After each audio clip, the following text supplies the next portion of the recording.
Romanos capítulo 1, verso 18. Os irmãos que estão aqui hoje, ou mesmo que estejam nos acompanhando pela internet, que queiram entender mais do que eu vou dizer hoje, acompanhem a gente pelas redes sociais, em especial os vídeos que estão sendo postados no YouTube, que tem tanto a pregação do Somos Todos Pecadores, que foi a de domingo passado, como o pecado original, anterior ao Somos Todos Pecadores, e hoje a gravidade do pecado, e domingo que vem a questão da evolução do homem.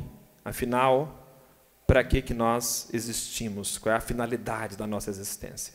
A gente conclui esse pacote com essas 4 mensagens, e é importante que você, para entender o que a gente está dizendo, siga tudo direitinho, do começo até o fim, porque às vezes você escuta uma coisa que só será melhor compreendida se tiver escutado a outra. Tá? E hoje, acho que coube bem, não foi de propósito, eu não escolhi esse tema por causa da ceia, eles casaram por consequência das relações aí, das datas, mas é bem apropriado que a gravidade do pecado e a ceia estejam juntas, uma vez que a tradição cristã diz que foi por causa dos nossos pecados que o Senhor Jesus morreu. Então, se o Senhor Jesus teve que morrer por causa dos pecados, é porque é grave o negócio. É grave. E essa gravidade não pode ser por nós ignorada. Essa gravidade não pode ser diminuída. O fato de nós somos uma comunidade que prega a graça, vive a graça, exala a graça, pelo menos deveríamos ser, não implica que o pecado é menos sério ou que ele é tratado com menos seriedade. Então nós vamos entender um pouco isso. Eu queria que nós lêssemos esse texto que mostra para nós a dinâmica do pecado e a gravidade do mesmo. Romanos capítulo 1, verso 18. Eu queria pedir a alguém, antes de eu ler, que trouxesse uma água para mim, por favor.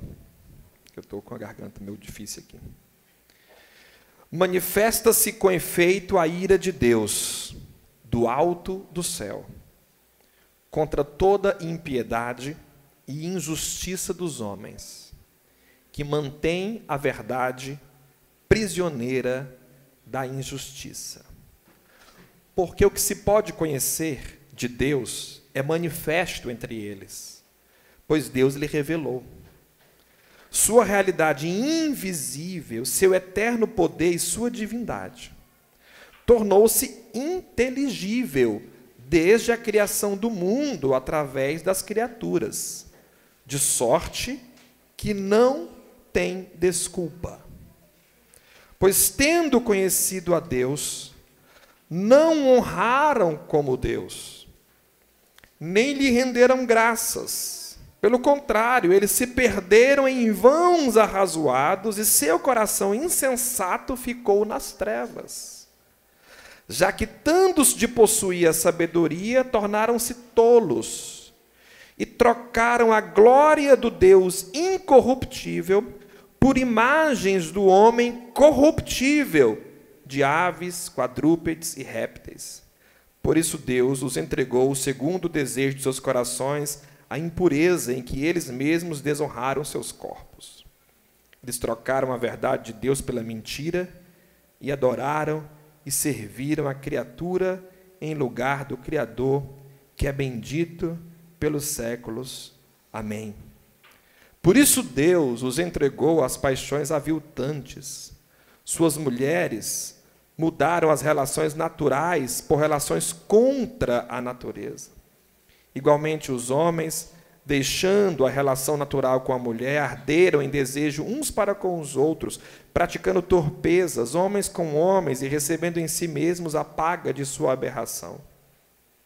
E como não julgaram bom ter o conhecimento de Deus, Deus os entregou à sua mente, incapaz de julgar, para fazerem o que não convém, repletos de toda sorte, injustiça, perversidade, avidez e malícia, cheios de inveja, assassínios, rixas, fraudes, malvadezas, detratores, caluniadores, inimigos de Deus, insolentes, arrogantes, fanfarrões, engenhosos no mal, rebelde para com os pais, insensatos, desleais, sem coração nem piedade. Apesar de conhecerem a sentença de Deus, que declara dignos de morte os que praticam semelhantes ações, eles não só as fazem, mas ainda aprovam os que as praticam. Se esse não é um texto de gravidade em relação ao pecado, eu desconheço um outro. Eu desconheço um outro texto que carregue aí essa gravidade do pecado. Apesar de ser um texto que, do ponto de vista teológico, serve aí para as muitas discussões em torno do gênero, por exemplo, né? Ou das relações sexuais. Porque a igreja conseguiu transformar a gravidade do pecado numa questão sexual, simples. Um jeito de a gente não lidar diretamente com a gravidade do pecado é reduzir tudo a sexo. Quer dizer, é muito mais que isso que esse texto aponta. Mas antes de chegar nele, nós temos que lembrar que o homem, que foi dito nas nossas falas passadas, ele tem como constituição a condição de pecado. Ele tem como constituição a condição de pecado, ou que eu chamei de pecado-condição, que é o similar da liberdade. É a condição de ser ou não ser aquilo pela qual Deus o instituiu, ou para a qual Deus o instituiu. A condição de ser livre do homem é aquilo que eu chamo de pecado-condição. O homem tem a condição dada pelo Criador de vir a praticar o pecado-ato, uma vez que é pecado-condição. Ou seja, uma vez que ele é livre para ir ou não ir, para fazer ou não fazer. No entanto, o pecado-condição, ou a liberdade, como alguns usam a expressão, ela não é a causa do pecado-ato. Não é a causa, ela é a condição. Condição e causa é diferente. Por exemplo, um estuprador, ele tem a condição de fazer ou não fazer, e tem a causa que o move. A condição de fazer ou não fazer é sua liberdade, sua capacidade de tomar ou não aquela decisão. A causa que vai mover ele pode ser diversa. Pode ser sua psicopatia, pode ser uma relação ideológica de posse do corpo da mulher, pode ser uma vingança, pode ser ódio, pode ser uma tara sexual desenfreada. Isso não é a condição, é a causa. O que permitiu ele tomar da causa para efetuar o ato foi a condição, mas a condição não pode ser punida ou maldita, porque a mesma condição que garante o ato maligno é a condição que garante o ato benigno. Se não houvesse a condição do ato maligno, não haveria a condição do ato benigno. Se não houvesse a possibilidade de não ser, não haveria a possibilidade de ser. E Deus nos criou para ser. E se Ele nos criou para ser, teve que colocar em nós a condição de não ser, ou a condição de pecado. Mas isso não é mal. Isso não é mal. Não é isso que destruiu a beleza do homem. Não é isso. O homem, quando foi colocado no jardim, segundo o mito do Éden, ele é colocado já na condição de pecado. Ele é colocado na condição de livre. É tanto que foi dado a ele uma ordem. Ele é tão livre que ele pode obedecer ou não obedecer, ir ou não ir, fazer ou não fazer. Já foi dado a ele essa condição, mas isso não era a causa de ele desobedecer. Então tem muita gente que confunde essas coisas e começa a achar que a responsabilidade do pecado é a sua liberdade. E começa a dizer besteira, como se dizendo, não, Deus devia ter criado o homem sem essa possibilidade. Se Deus criasse o homem sem essa possibilidade, não haveria o homem. Haveria uma outra coisa. Haveria um animal dos quais, já em existindo na criação, não teria recebido a sentença de ser dito para este, nossa imagem e semelhança. A condição de ser livre, a condição de ser, é a condição do pecado, mas não a causa dele. O que foi a causa do pecado, que eu também já falei aqui para vocês? Foi quando o homem, percebendo a diversidade que é a natureza pela sua condição, quebra a unidade, inaugurando uma relação consigo mesmo em detrimento da relação com o todo, ou com o mundo, ou com o próximo, ou com Deus. É o que chamei também de egoísmo. O pecado original pode ser traduzido por egoísmo. É quando não existe mais um todo. É quando não existe mais uma unidade. É quando não existe mais a coletividade. Quando não existe mais a harmonia. É quando eu quebro isso em favor de si mesmo. Não é nem em favor do meu eu, porque o eu é positivo. O eu é identidade. Só existe um eu se houver um tu. Não há eu sem tu. Mas não é necessário haver um tu para haver um si mesmo. O eu existe na referência com o próximo. Então, onde houver um eu, haverá um outro. Mas onde houver um si mesmo, não haverá mais nada. Porque o si mesmo é uma curvatura do sujeito em torno de si, de maneira que ele torna-se o próprio Deus. Numa linguagem bíblica, é a concepção de que o nosso ventre se torna nosso Deus, diz Paulo, e o ventre deles é o próprio Deus. É um indivíduo envergado sobre si mesmo. A gente costuma chamar de ensimesmado.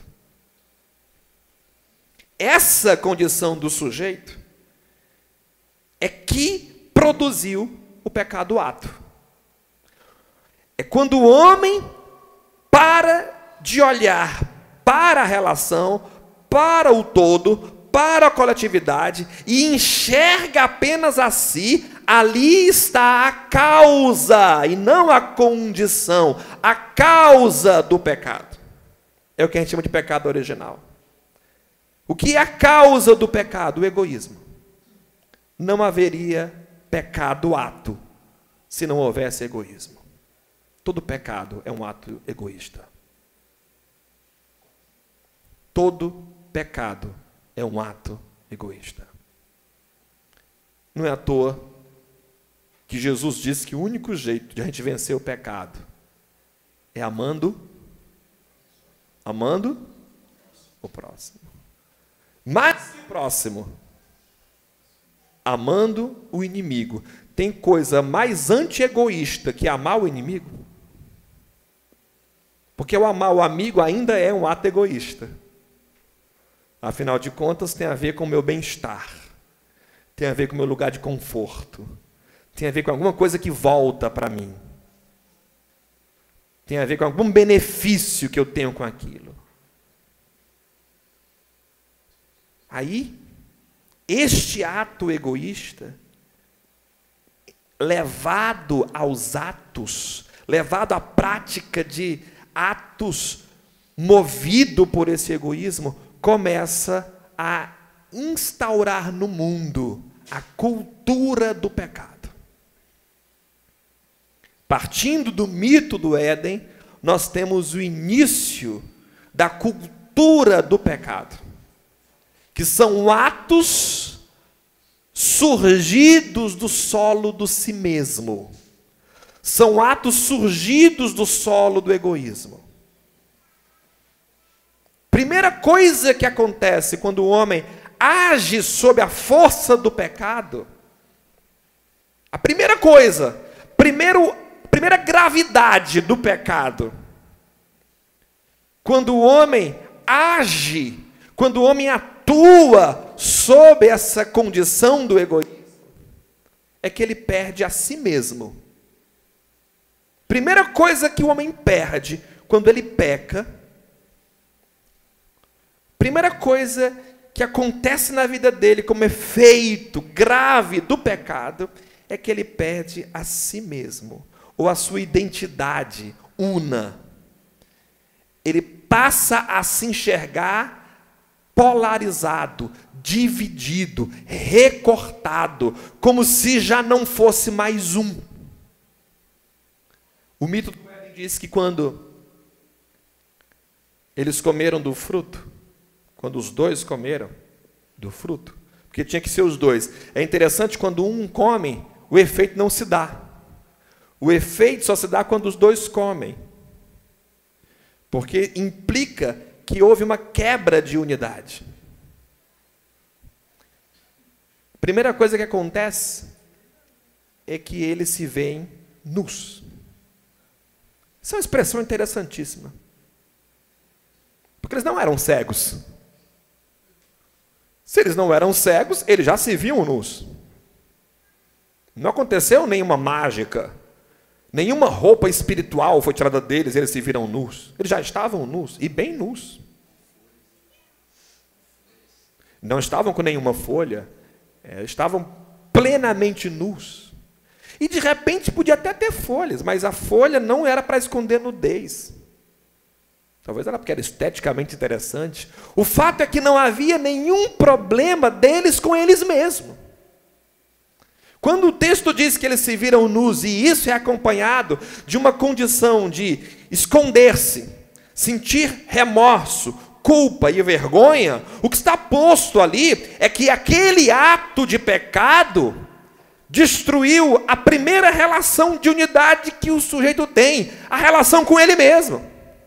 Ele já não se percebe, ele já não se enxerga, ou melhor, ele se enxerga agora de um jeito tão novo, que ele não sabe mais se ele é o que ele pensa, ou ele é o que ele vê. De maneira que quando ele se vê, e não se reconhece mais, ele tem vergonha. O homem não se reconhece mais. Primeira situação, como resultado do pecado. E a gente sabe que peca, porque você e eu sabemos o quanto no decorrer da nossa existência a gente não se encontra. Quantas e quantas vezes você não usou a expressão "eu não queria ter feito isso"? Quantas e quantas vezes você se deparou se estranhando, ou não amando o que estava fazendo, ou não aprovando o que estava fazendo? O que é isso senão uma completa quebra de unidade consigo mesmo? Afinal de contas, que espécie de esquizofrenia é essa que temos, que a gente não consegue alinhar palavra e ato? Pecado e suas consequências. Deste ato de perda de unidade consigo mesmo, ele perde a unidade com Deus. Porque se eu não enxergo nem a mim mesmo, eu não vou enxergar mais nada direito. E Deus passa a ser enxergado pelos olhos do pecado. Escute o que eu vou lhe dizer agora. Toda religião é fruto do olhar pecaminoso do homem. Toda religião. Porque é fruto do olhar que vê Deus já alterado pelo pecado. E quando o homem olha para Deus, ele já não vê mais o Deus da unidade. Ele já não vê mais o Deus que anda com ele no jardim. Ele vê um Deus punitivo, vingador, cruel, um Deus que vai me dilacerar, então dele eu me escondo. Eu já não tenho mais intimidade, e nem há mais unidade para eu simplesmente chegar para ele e dizer, foi mal, comi aí da árvore, não foi nada legal. Não, a minha visão sobre esse Deus é outra. O meu olhar sobre esse Deus agora também está manchado por esse pecado, porque eu já não tenho mais unidade com Deus.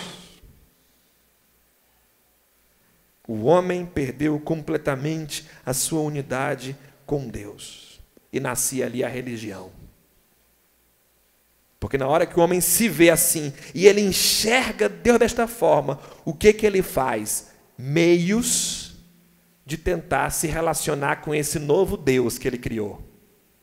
Aí ele se veste com folhas, se esconde e cria um rito de penitência, que começa denunciando o outro. Isso é religião. Isso é religião. Que mostra que a terceira quebra de unidade foi relacional. Porque se Deus criou homem e mulher os criou, com o pecado já não havia mais homem e mulher. Havia o homem e a mulher. De maneira que os dois se enxergavam não mais como unidade, mas como forças competitivas. Adão atribui à mulher, a mulher atribui à serpente, e como castigo melhor, como consequência desse pecado, os dois que eram uma unidade, agora vão disputar poder. O texto diz, o teu desejo será para o teu marido e ele te dominará. Em outras palavras, vocês viverão agora um jogo de poder, uma disputa de poder. Já não há mais unidade. Vocês não se enxergam mais como unidade, mas como aquele que domina e aquele que é dominado. E vão viver assim como gato e rato, como quem manda e quem desmanda, por todo o processo, enquanto o pecado não for vencido. A perca total das relações de unidade foram dadas. E aí, eles fora do jardim da unidade, sujeitos a esse olhar dividido, eles constroem as sociedades humanas. E tudo que vem daí é desgraça. Cada vez mais, alimentados por esse egoísmo primitivo, o homem vai forjando sua maneira de viver. E cada nova criança que nasce no mundo, nasce marcada por esta condição e pelo solo de uma cultura totalmente embebecida do egoísmo, o que fatalmente não permitirá que nenhuma delas escape, porque todos pecadores somos, porque todos pecamos. E aí seguiu-se a história humana. E o que foi a história humana? A história humana começa sendo a dominação do homem para com a mulher. História tão longa que até hoje não foi vencida. Nem mesmo com todos os discursos feministas e com todo o produto, desde o século XIX, com os ideais de fraternidade e igualdade, até hoje não se pode falar de uma cultura machista vencida. E às vezes quando falamos de cultura machista para ser vencida, o que se estabelece ali como contraponto é uma cultura feminista. Porque é um jogo de forças. Porque é fruto do pecado que coloca os dois em competição. E por mais que se busque direitos iguais, ainda o foco não é o princípio da unidade, mas um mero equilibrar das disputas, porque o foco é a disputa, o foco é a luta, o foco é o contrário e não a unidade. E como consequência disso, o homem foi dominando outros homens, chamando de verdade as suas próprias construções e disputando com outros as verdades que esses construíam. E a religião, que no primeiro momento tentou negociar com esse Deus inventado, passa a ser um instrumento também do egoísmo dos homens em nome desse Deus inventado. Se mata. E assim chegamos até aqui. De maneira que toda impiedade e injustiça foi capturada. Melhor, toda impiedade e injustiça capturou a verdade. Capturou. As nossas verdades estão enlameadas por nossas impiedades. De maneira tal que nossas melhores produções não passam de jogos onde o egoísmo é a base de tudo isso. Nossos melhores discursos, nossa melhor piedade é falsa. Porque a gente não quer a unidade, nós queremos apenas manter o nosso si mesmo vivo, na medida que a gente vai destruindo tudo aquilo que afronta o nosso si mesmo.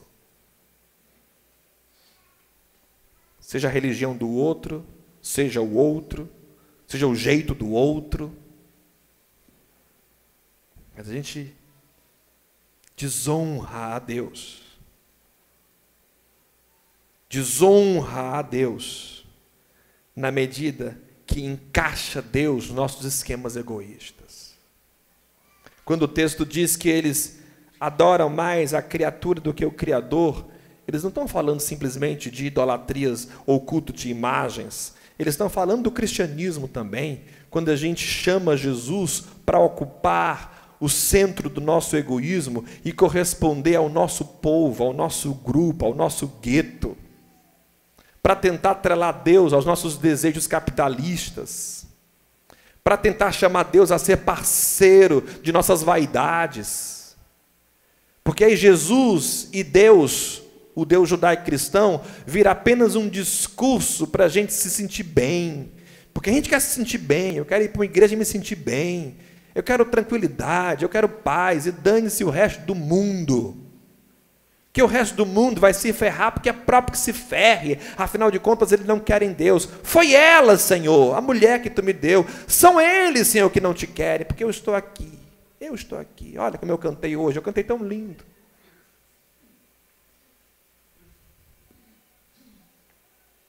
Tornamos Jesus e o próprio Deus capturados por nossa vaidade, e na verdade não adoramos a Ele, adoramos a nós mesmos.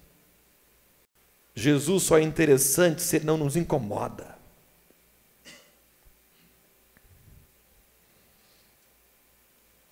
E aí, tudo que a gente faz é produto de uma entrega do sujeito a si mesmo. Diz o texto no versículo 24, que Deus então os entregou aos desejos dos seus próprios corações. Olha que maravilha, né? Parece até uma bênção. Se você ouvisse essa frase aqui, sem nenhum tipo de atrelamento explicativo, olha que frase linda. Deus entrega o sujeito aos desejos do próprio coração. É quase um Papai Noel. É bom demais. Deus está me entregando aos meus próprios desejos. Isso deve ser maravilhoso. Pensa assim um indivíduo dominado pelo si mesmo. Mas olha que coisa interessante. Quando ele diz isso, aí segue-se a doutrina do gênero. Mas o que as pessoas parecem não entender é que Paulo está olhando as relações sexuais entre as pessoas de mesmo sexo como um símbolo do egoísmo, como um símbolo do si mesmo, como um símbolo da não admissão do outro, como um símbolo do fim do hétero, do outro, do diferente, e um reino do si mesmo. Um reino onde só é admissível o que eu sou, onde só pode ser validado o que eu sou. Aí ele pega um fenômeno histórico, que não é a homossexualidade, não é, mas a perversão romana, que oprimia milhares de pessoas, mas se gastava em orgias caríssimas, enquanto Roma se acabava. Paulo pega isso não para falar de homossexualidade, mas para falar do pecado. Não é a homossexualidade que é pecado, porque se você é heterossexual, mas trata a sua mulher como se fosse um si mesmo, onde ela tem que se submeter aos seus caprichos, onde ela não pode ser diferente, onde ela não pode ter opinião, onde ela não pode existir, você é alguém que carrega o princípio do pecado ativo, e é esse sujeito que Romanos está falando, é o sujeito que transa consigo mesmo, é o sujeito que goza consigo mesmo, é o sujeito que está relacionado consigo mesmo, é o sujeito que só tem o corpo de si. Então, para desse papagaiada de ficar atrelando aos homossexuais o problema. Porque homossexuais ou heterossexuais poderão sofrer do mesmo dano ou vivenciar a mesma graça. Basta que, em sua condição sexual, eles admitam o outro e com ele convivam. Mas eles agora estão entregues a si mesmos. Então o único corpo que existe é o deles. E mais, esse corpo que existe, que é o deles, existe para eles se desonrarem. Para eles se desonrarem. Trocando a verdade de Deus pela mentira. Como é que eu troco a verdade de Deus pela mentira? Me ocupando com a vida sexual dos outros. Me ocupando com o tipo de música que eles escutam. Com o tipo de lugares que eles frequentam. É um jeito de eu transformar a verdade de Deus em mentira, porque enquanto eu ficar olhando para esse sujeito que não faz o que eu faço, e atribuo a ele o pecado, eu permaneço sem me enxergar, sem ter que resolver a condição do si mesmo, sem ter que transformar o meu caráter à semelhança do Cristo. É simples. Ser evangélico é simples. No entanto, a palavra mais adequada para um evangélico, nos moldes deste sujeito cheio de si mesmo, é aquele que o nosso querido presidente decidiu dizer, é um sujeito terrivelmente evangélico. De fato, ele é terrivelmente evangélico. O que é uma pessoa terrivelmente evangélica? É alguém tão cheia de si mesmo que não admitirá a diferença. Nós precisamos de gente terrivelmente evangélica que destrua a diferença, que impeça esse bando de viado de existir, que impeça esses macumbeiros de terem espaço, que impeçam as mulheres de terem sua voz e sua força, que enquadre todo mundo no si mesmo. Nós temos que ter alguém terrivelmente evangélico.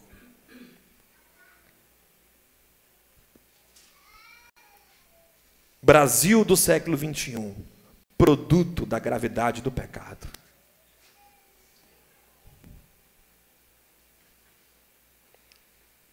Mas quem dera o pecado dele só tivesse nele, e não em mim, que com minha língua saio fuçando a vida dos outros, para tentar encontrar na vida deles motivo para que eu possa classificar eles como a causa do mal que eu não quero admitir em mim.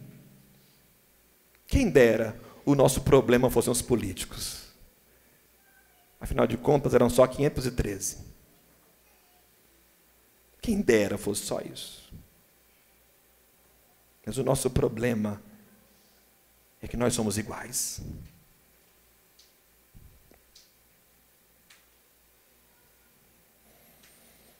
Resultado? Homens e mulheres relacionando apenas consigo mesmo. Fruto disso foi toda sorte de injustiça, porque o que é injustiça? É quando eu não trato o outro como o outro. Eu enquadro o outro num si de mim, impedindo o outro de ser. É injustiça. Seja ela no campo legal, social. Perversidade. Porque perverso é aquele que ignora a existência do outro para fazer valer a sua vontade, seja em que nível for. E assim, todo o restante desses textos, que de uma maneira muito clara mostra até onde podemos chegar com o pecado. Ou seja, nós podemos chegar a níveis terríveis. Preste atenção no que eu vou dizer agora. Segunda Guerra Mundial, Primeira Guerra Mundial, as guerras na África, a guerra urbana do Brasil, os homicídios, os feminicídios, os estupros, os suicídios, a miséria,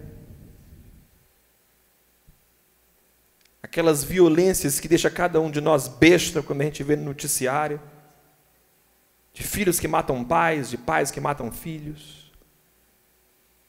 Tudo isso que você que está aqui hoje acha que tem a ver com o outro e você está isento disso, essa sua bolha de proteção que faz você achar que isso que os outros fazem, você não faz, é fruto do seu pecado, que não enxerga o óbvio. Você pratica as mesmas coisas. Não. Desculpa, viu, Ivo, mas dessa vez você exagerou. Pratico não. Pois então vai se resolver com Jesus. Porque foi Ele que disse, não eu, que quando você usa a sua língua, você é um homicida. Foi Ele que disse, quando você usa seus olhos, você é um estuprador. Foi Ele e não eu, que disse que a causa de toda a desgraça do mundo, a gravidade do pecado, não é o estupro, o homicídio, o genocídio. A gravidade do pecado é acolher no coração o egoísmo. Esse que você acolhe, mas floreia, porque não faz atos legalmente terríveis. Esse que você até aplaude e até chama de, eu tenho que ter orgulho próprio. Pelo amor de Deus, né, Ivo? E meu orgulho próprio? Essa coisa que a gente acolhe, essa coisa que não permite essa admissão da diferença, esse conviver com a diferença, é a causa de todos os demais pecados. De maneira que, se eu quiser combater o genocídio, eu tenho que parar de falar mal do meu irmão. A gente está preocupado com a liberação das armas, mas não está preocupado com a liberação da língua. Isso é nossa besterol.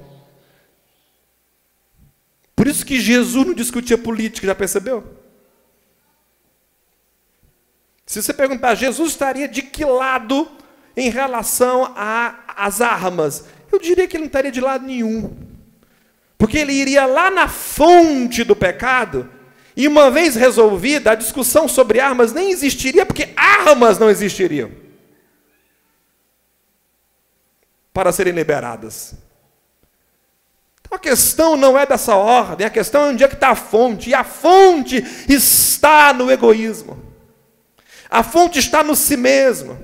A fonte está em querer reduzir tudo a mim, ao meu jeito, ao meu modo, à minha forma de viver. Porque se não for do jeito que eu estou dizendo, eu corto relações, porque eu não sou obrigado. A fonte está aí. Aí a gente tem raiva dos bolsomínios. Somos tudo igual. Só que uns para o seu grupo e outros para o seu grupo. Qual é a diferença? Dos lulistas, bolsomínios, caminhantes, evangélicos, católicos, é cada um no seu grupinho, chamando para si apenas aquela dimensão, e o resto, segregado, separado, excluído, e se pudéssemos, exterminados. É porque a gente é tão bom que não extermina não, que a gente é egoísta, mas é bom. Não deixa eles aí. Deixa eles aí. Deixa eles aí. Desde que não me perturbe. Tá, eu até admito os homossexuais, desde que não seja no mesmo shopping que eu ando. Desde que seja assim, outro lugar. A fonte é essa. E Jesus foi muito claro quando disse em sua principal mensagem: se vocês quiserem realmente vencer o pecado, vocês vão ter que trabalhar com muita seriedade no combate onde ele nasce, dentro de vocês, no lugar mais íntimo, chamado coração, onde vocês acolhem toda espécie de egoísmo. É lá. Por isso ele disse: quer combater o estupro? Você não precisa se tornar um político militante feminista. Mude seu olhar.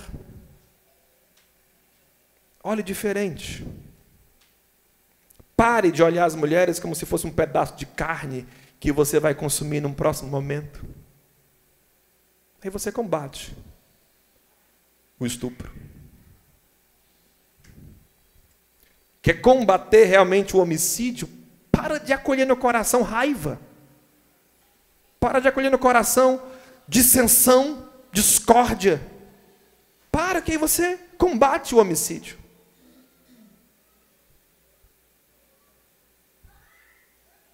No coração que sai todas as coisas. E é nele que Deus deve morar. Se você quiser. Porque se Deus morar no seu coração, não haverá lugar para o pecado.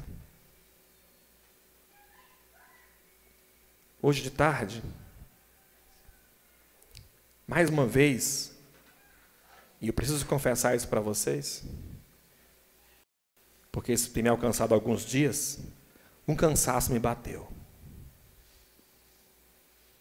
Eu estava diante das Escrituras, me bateu um cansaço tão grande que eu precisei fechar os olhos para ver se conseguia dormir. A Bianca ficou preocupada, que ela viu minha alteração de corpo, perguntou o que era, eu disse: não, estou cansado. Ela disse: de quê? Daquilo que eu já lhe falei. E o que é que eu tinha falado para ela? Cansado, às vezes, de pregar para ouvidos surdos. Cansado de falar a mesma coisa para quem vai sair daqui e usar a sua língua para fazer tudo o que eu estou dizendo que não deveria fazer. Cansado de perceber como vocês insistem em vocês mesmos e não no corpo de Cristo e na unidade do Espírito Santo. Cansado às vezes. Aí na hora que eu fechei meus olhos e passei uns 10 minutos, quando eu fechei e abri, só ouvi aquela coisa lá no meu coração: deixe marmota. E Deus fala assim: vai pregar. Eu chamei você para continuar pregando, E quem é você para dizer quem vai e quem não vai? Pregue e deixe o resto comigo. Eu disse, sim, senhor. E estou aqui. E se ele disse, é porque deve ter alguém aqui nessa noite que vai tentar ser diferente, que vai levar a sério o pecado. Como é que eu levo a sério o pecado? Toda vida que ele começar a nascer no meu coração com atos egoístas, eu vou combatê-lo. Eu levo tão a sério o pecado, que quando eu sentir que aquele meu ato não carrega nada de bom, de louvável e de justo, em vez de eu manifestar lá ao mundo, eu vou cair no chão e dizer assim, me perdoa, porque eu não sou digno. Não consigo nem erguer os meus olhos aos céus, porque eu não sou digno, Senhor. Eu vou combater o pecado dentro de mim.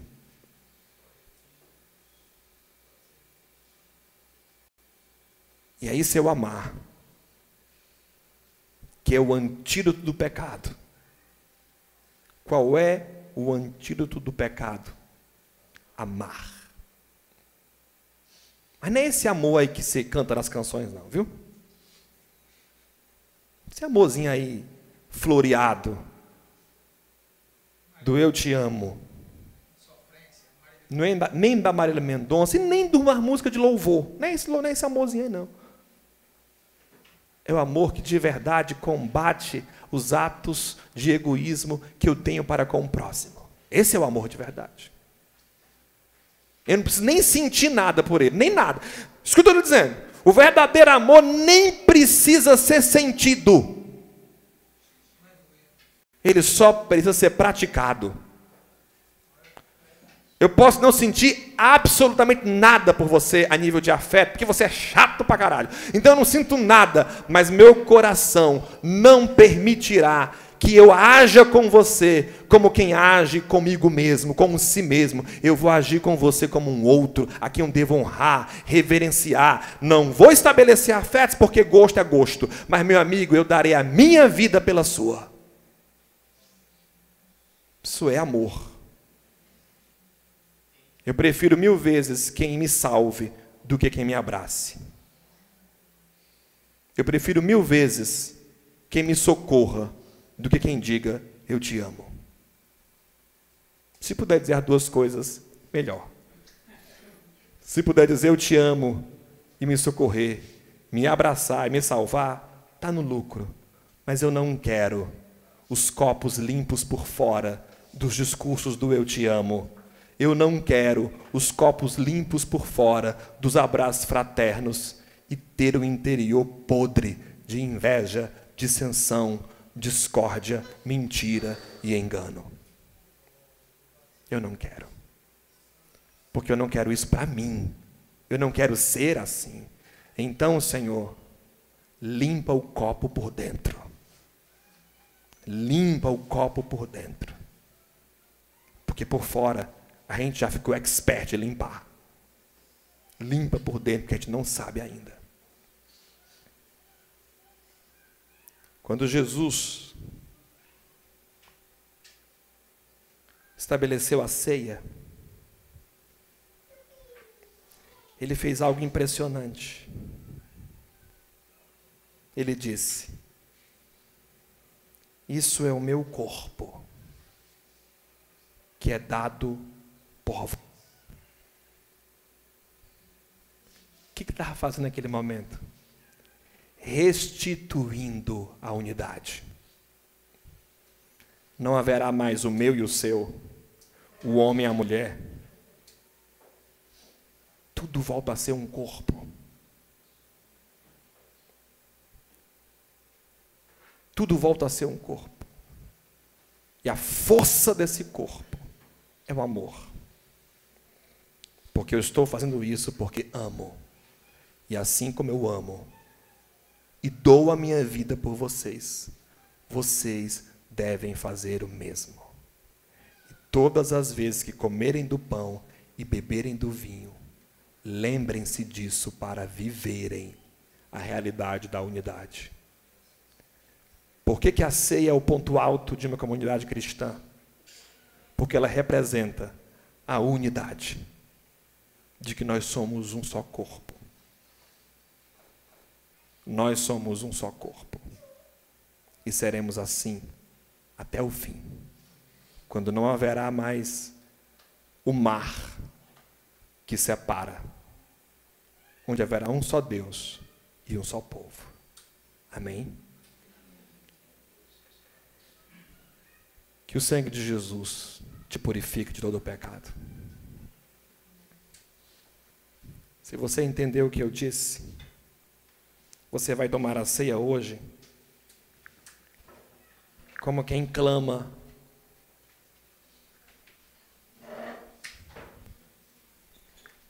para que o sangue de Jesus nos purifique de todo o pecado. Vamos ficar de pé.